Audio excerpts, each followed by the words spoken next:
بسم اللہ الرحمن الرحیم. ناظرین السلام علیکم. ڈاکٹر صاحب جی ایک اور سوال.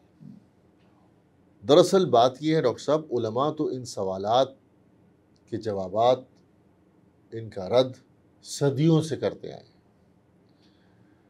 لیکن ہمارے معاشرے میں، یا آپ کہہ سکتے ہیں تمام ممالک میں، کچھ نہ کچھ شرارتی ایسے عناصر ہوتے ہیں جو تھوڑے تھوڑے عرصے کے بعد ایسی شیطانی حرکتیں کرتے رہتے ہیں تاکہ جو عوام الناس ہے، عام مسلمان ہیں، ان کو گمراہ کیا جا سکے، ان کو صحابہ اکرام سے بدظن کیا جا سکے. اور صحابہ اکرام سے بدظن کر دیا تو اس کا مطلب آپ نے اسلام کی عمارت کو ڈھا دیا، کیونکہ آج ہمارے پاس جو کچھ موجود ہے قرآن کریم کی شکل میں، احادیث کی شکل میں، یہ صحابہ کی وجہ سے ہی ہے. ایسے ہی بالکل ایسے.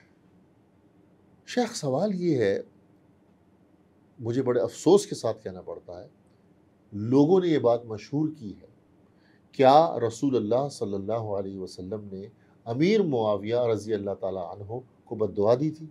بسم اللہ الرحمن الرحیم. ڈاکٹر صاحب یہ وہی بات ہے کہ مرزا صاحب نے اب وہ جو کہا نا کہ 1 مہینہ پہلے آپ صلی اللہ علیہ وسلم نے حکومتی بگاڑ کے بارے میں خبریں دیں، تو وہ خبریں انہوں نے ایسی ہی روایتوں سے نکالی ہیں. اچھا، من پسند. وہ ایک جو ہے پچھلی روایت پہ ہم نے تبصرہ کیا کہ سفارشی طور پہ کاتب بھرتی کیا، وہ تو کی نہیں بنتی تھی.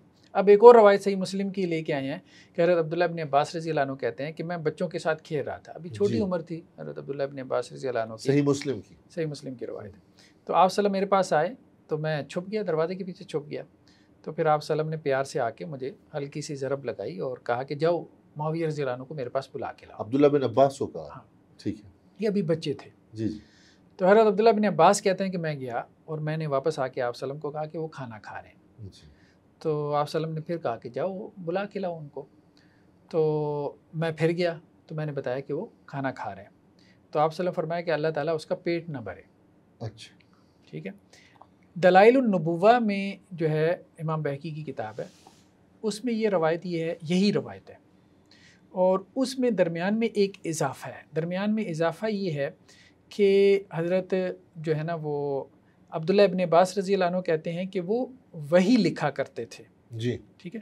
یعنی حضرت امیر معاویہ رضی اللہ عنہ وحی لکھا کرتے تھے. تو گویا آپ صلی اللہ علیہ وسلم پہ کوئی وحی نازل ہوئی ہوگی، یا پھر یہ ہے کہ آپ نے کوئی وحی کی ان سے کتابت کروانی تھی. اچھا یہ بھی مرزا صاحب نے ایک بڑا مسئلہ کھڑا کیا کہ جی وہ کاتب وحی کہاں سے تھے، وہ تو خطوط لکھا کرتے تھے فلاں ڈمکان. حالانکہ دلائل النبوہ میں واضح طور پہ روایت موجود ہے کہ وہ وحی لکھا کرتے تھے. یہی روایت ذرا تفصیل کے ساتھ دلائل النبوہ میں آ گئی، اور یہ صحیح روایت ہے دلائل النبوہ کی، امام بہقی کی کتاب ہے. تو اب یہ ہے کہ آپ صلی اللہ علیہ وسلم نے وحی لکھوانے کے لیے ان کو بلوایا، اور جب دوسری مرتبہ بھی وہ نہیں آئے، کھانا کھا رہے تھے، تو انہوں نے سوچا کہ جی میں کھانا کھا کے جاتا ہوں. تو یہ بات کہی جا سکتی ہے کہ انہیں فوراً چلے جانا چاہیے تھا. یہ بات درست ہے، ٹھیک ہے اتنی بات. تو اس پہ آپ صلی اللہ علیہ وسلم نے جو ہے وہ تبصرہ کیا کہ اللہ تعالیٰ ان کا پیٹ نہ بھرے. اس کو مرزا صاحب نے جو ہے وہ پکڑ لیا. جی. اچھا دلائل النبوہ میں جو ہے وہ پھر وہی بات کہ راوی جو ہے ابو حمزہ، اس نے یہ تبصرہ کیا یعنی اس روایت کے اوپر کہ رسول اللہ صلی اللہ علیہ وسلم کی یہ دعا جو ہے وہ حضرت امیر معاویہ کے حق میں قبول ہو گئی، یعنی ان کا پیٹ کبھی نہیں بھرا. تو اس راوی نے اپنے طور پہ تعویل یہ بھی کر لی کہ جی اس پیٹ نہ بھرنے سے مراد یہ تھی کہ اقتدار سے ان کا پیٹ کبھی نہ بھرے. حالانکہ یہاں اقتدار کی تو بات ہی نہیں تھی، یہاں تو سامنے کھانا پڑا ہوا تھا. ٹھیک ہے. آپ صلی اللہ علیہ وسلم نے اگر کوئی ایسی خبریں دینی ہوتی تو پبلک میں دیتے کہ بھائی یہ ہوگا اور اقتدار کے معاملے میں ہوگا. تو وہاں تو آپ صلی اللہ علیہ وسلم یہ کہہ رہے ہیں واضح طور پہ اقتدار کے بارے میں جب حدیثیں آتی ہیں کہ بھائی اپنے حکمران کی کیا کرنی ہے، اطاعت کرنی ہے. کتنی واضح اور صریح حدیث ہے. تو آپ صلی اللہ علیہ وسلم نے اس طرح پہلیاں تھوڑی بجوانی تھی کہ ایک بندہ کھانا کھا رہا ہے، آپ صلی اللہ علیہ وسلم اس کو بلوا رہے ہیں، وہ نہیں آ رہا، اور آپ اس کے کھانے پہ تبصرہ کر رہے ہیں. ٹھیک ہے. وہ بھی لائٹ انداز میں، لائٹ موڈ میں، اور اس سے اقتدار نکال لیا. عجیب بات یہ. ٹھیک ہے. تو ان چیزوں کو اس طرح سے ٹوسٹ کرنا اور جو ریئل میننگ ہے ان کو میٹافر کی طرف جو ہے وہ ڈائیورٹ کر دینا، یہ بہت بڑا جو ہے آپ کہہ رہے ہیں کہ جی ایک تحریف کا باب کھولنے والی بات ہے. جہاں تک یہ بات ہے کہ آپ صلی اللہ علیہ وسلم نے یہ جو کمنٹ کیا ہے، اب یہ بد دعا ہے کہ نہیں ہے، اس پہ ڈسکشن ہو سکتی ہے. اس کا اقتدار سے تو کوئی تعلق نہیں ہے. جو اس کا اقتدار سے تعلق بناتا ہے تو وہ بیسیکلی احادیث میں تحریف کر رہا ہے، یعنی واضح میننگ کو وہ کیا کر رہا ہے کہ وہ تعریف کی طرف پھیر ہے. اس کے واضح میننگ یہ ہے کہ آپ کا پیٹ نہ بھرے، مطلب زیادہ سے زیادہ یہ ہو سکتا ہے کہ جی آپ ہمیشہ بھوک ہی رہیں. ٹھیک ہے، مطلب آپ کو زیادہ بھوک ہی لگی رہے. ٹھیک ہے، آپ کا پیٹ نہ بھرے. تو یہ مراد ہے. اچھا، اب یہ ہے کہ یہ بد دعا ہے کہ نہیں ہے، اس پہ ہم تھوڑا سا تبصرہ کرتے ہیں. تو یہ بد دعا بھی نہیں ہے. صحیح مسلم میں امام مسلم کا موقف بھی یہی ہے، صحیح مسلم کے شارحین میں امام نووی کا موقف بھی یہی ہے، علامہ البانی اور جتنے بڑے بڑے محدثین ہیں جن کو مرزا صاحب بھی کوٹ کرتے ہیں، سب کا موقف یہ ہے کہ یہ بد دعا کے الفاظ ہیں ہی نہیں. کیوں؟ اور جو بندہ یہ کہتا ہے کہ یہ بد دعا کے الفاظ ہیں وہ لینگویج کو جانتا نہیں. اچھا، یہ ایسی ہے جیسے ہم اپنے کسی بچے کو کہتے ہیں بھائی تیرا پیٹ ہے کہ تنور ہے. اچھا، مطلب بھرتا، تو کیا آپ اس کو لائٹ موڈ میں کہہ رہے ہوتے ہیں اپنے بچے کو؟ محاورہ. ہاں، مطلب یار تیرا پیٹ ہے یا کنواں ہے. ٹھیک ہے، تو یہ اس کو میرے پیٹ میں چوہے دوڑ رہے ہیں، اس کا مطلب یہ تو نہیں فزیکلی چوہے دوڑ رہے ہیں. وہ ایک محاورتاً بات ہوتی ہے. پھر یہ وہی بلاغت کی کمی، لائٹ انداز میں. مطلب یہ ہے کہ لینگویج کے اسالیب کو نہ جاننا یا جانتے بوجھتے دوسرے معنی نکالنے کی کوشش کرنا. میرا خیال ہے وہ شاید لغت کے اسالیب سے واقف ہی نہیں. یہ بھی ہے، یہ بھی ممکن ہے. لیکن دیکھیں ڈاکٹر صاحب، ہماری اپنی زبان میں بھی تو ایسے محاورے مل جاتے ہیں نا. وہ یہ عربی میں ہے شیخ، ان کو کس طرح پتا اب کسی کو یہ کہنا تیرا پیٹ ہے یا تنور، آپ کہیں اس کے پیٹ کو تم نے تنور کہہ دیا، یعنی اس کے پیٹ میں آگ جل رہی ہے. اس کا مطلب یہ ہے کہ آپ نے اس کو برا کیا. شیخ ماشاءاللہ آپ پڑھاتے ہیں، آپ جانتے ہیں کہ قرآن و حدیث کی تعبیر و تشریح کرنے کے لیے ایک بہت بڑا جو سورس ہے، سبجیکٹ ہے، وہ بلاغت کا ہے. اس کے بغیر تو آپ کر ہی نہیں سکتے. تو اب کیا کریں، ان کے پاس حدیث کا علم نہیں ہے تو بلاغت تو. یہ لائٹ موڈ میں ایک کمنٹ تھا، یہ کسی طرح سے بھی آپ کہہ لیں کہ جی وہ نہیں تھا، آپ جیسے آپ تان کہہ لیں یا آپ اس کو کہہ لیں کہ جی کوئی بد دعا تھی. جیسے دیکھیں صحیح مسلم کی ایک روایت ہے کہ حضرت عائشہ رضی اللہ عنہ کہتی ہیں کہ آپ وسلم کے پاس 2 اشخاص آئے، 2 لوگ آئے جی، اور آپ کے ساتھ کوئی بات چیت ہوئی تو آپ ان سے ناراض ہو گئے.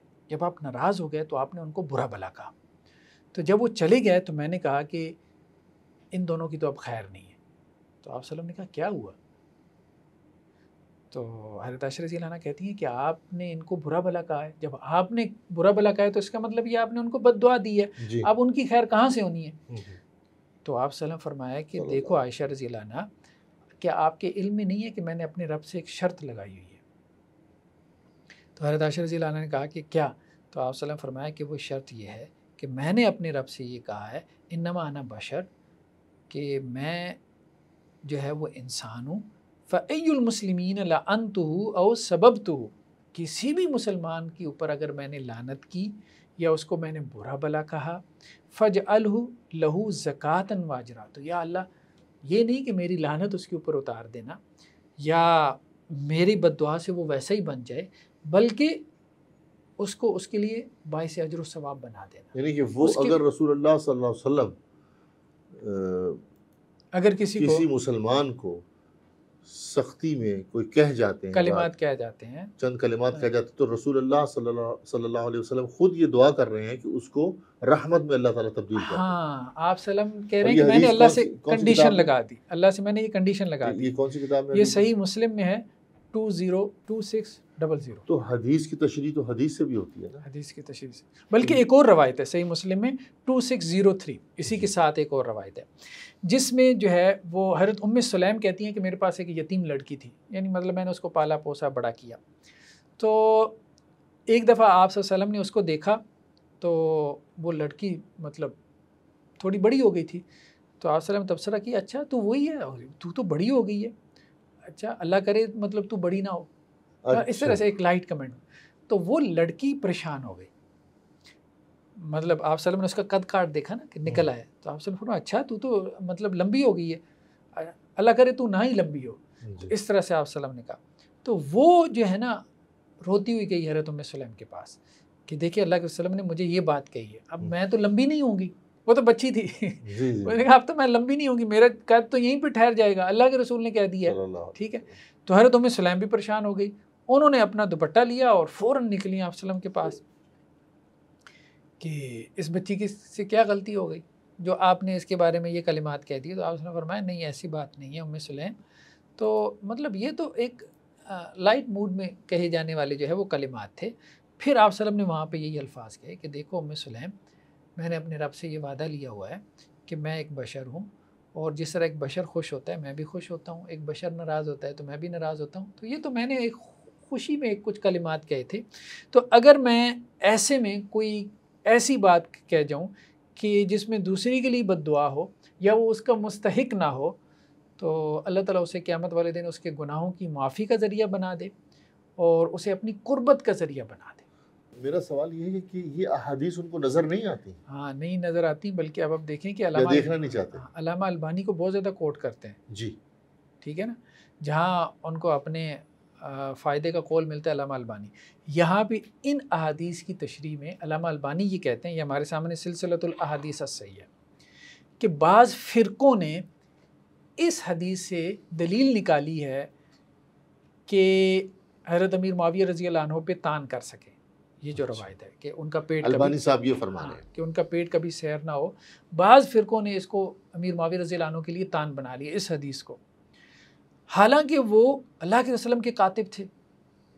ٹھیک ہے، اور پھر حافظ ابن عساکر یہ کہتے ہیں کہ حضرت امیر معاویہ کی فضیلت میں جو روایتیں مروی ہیں ان میں سب سے صحیح ترین روایت یہ ہے، یعنی جو ان کی فضیلت کی روایت ہے علامہ البانی یہ کہہ رہے ہیں اور حافظ ابن عساکر یہ کہہ رہے ہیں. تو اس میں فضیلت کیا بنتی ہے؟ فضیلت ہم اس کی طرف آتے ہیں. جی اچھا، دوسرا علامہ البانی نے کہا دیکھیں یہ جو الفاظ ہیں نا، اس میں ظاہر مقصود نہیں ہے.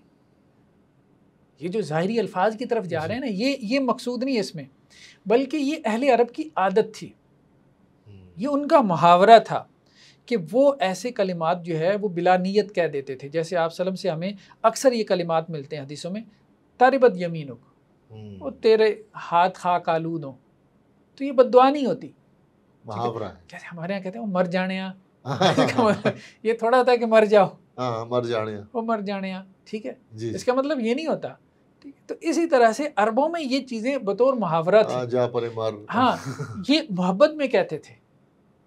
بہت سی باتیں جو ہے وہ محبت میں کی جاتی ہیں، کوئی اس کا ظاہر پکڑ لے تو ظاہری بات ہے کہ وہ لینگویج کو نہیں جانتا. اچھا، دوسری بات جو علامہ البانی نے کی بہت اہم ہے، کہتے ہیں دیکھیں بات یہ، پہلے تو امام مسلم یہ روایتیں لے کے آئے کہ آپ وسلم یہ کہہ رہے ہیں کہ جس کے ساتھ میں نے کوئی ایسی بات کہی ہے، ٹھیک ہے، کہ جو اس کو بد دعا لگی، یا تو اللہ تعالیٰ اس کو اپنے تقرب کا ذریعہ بنا لے، اللہ تعالیٰ اس سے اس کے گناہ معاف کرے یا اس کے درجات بلند کرے.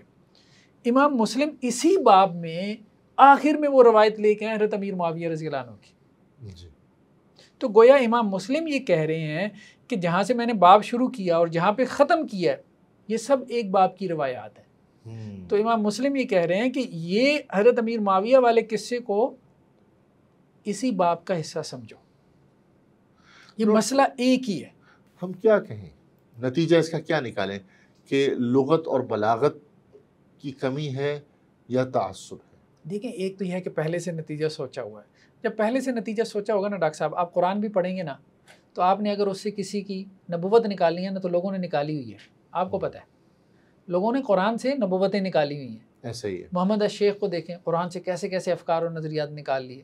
ایسا ہی ہے. ٹھیک ہے، کہ وہاں رسول اللہ صلی اللہ علیہ وسلم کی جو ہے، جو وہ کہہ رہے تھے مسجد نبوی میں جو ساتھ میں روضہ مبارک ہے، وہاں معاذ اللہ محمد رسول اللہ صلی اللہ علیہ وسلم مدفونی، اصحاب کہف مدفونی. جی جی جی. تو جس بندے نے پہلے سے ایک نقطہ نظر بنایا ہوا ہے نا، وہ حدیث تو کیا وہ قرآن سے بھی نکال لے گا. تو مرزا صاحب کا مسئلہ یہ ہے کہ کچھ لوگوں کی صحبت کی وجہ سے یا کچھ لوگوں کا لٹریچر پڑھنے کی وجہ سے ان کا ایک ذہن بن گیا. اب وہ جب ذہن بن گیا نا، تو اب انہوں نے حدیثوں کو ٹوسٹ کر کے ان سے وہ مفہوم نکالنے کی کوشش کی، حالانکہ وہ نکلتا نہیں ہے. ایسا ہی ہے، ایسا ہی ہے. اور میرا خیال ہے کہ انسان کو، ہم نے کئی دفعہ اس موضوع کے اوپر ڈسکشن کی ہے کہ آپ وہ کام کیجئے جس کے آپ ایکسپرٹ ہیں. آپ حدیث کے ایکسپرٹ نہیں ہیں، نہ بلاغت کے ایکسپرٹ ہیں، نہ لغت کے ایکسپرٹ ہیں. تو یا تو سیکھ لیجئے اس کو کسی اچھے استاد. بالکل ایسے. چلیں، جزاک اللہ شیخ، تھینک یو ویری مچ. ناظرین، اب ہم نئے سوال کے ساتھ آپ کے پاس حاضر ہوتے ہیں.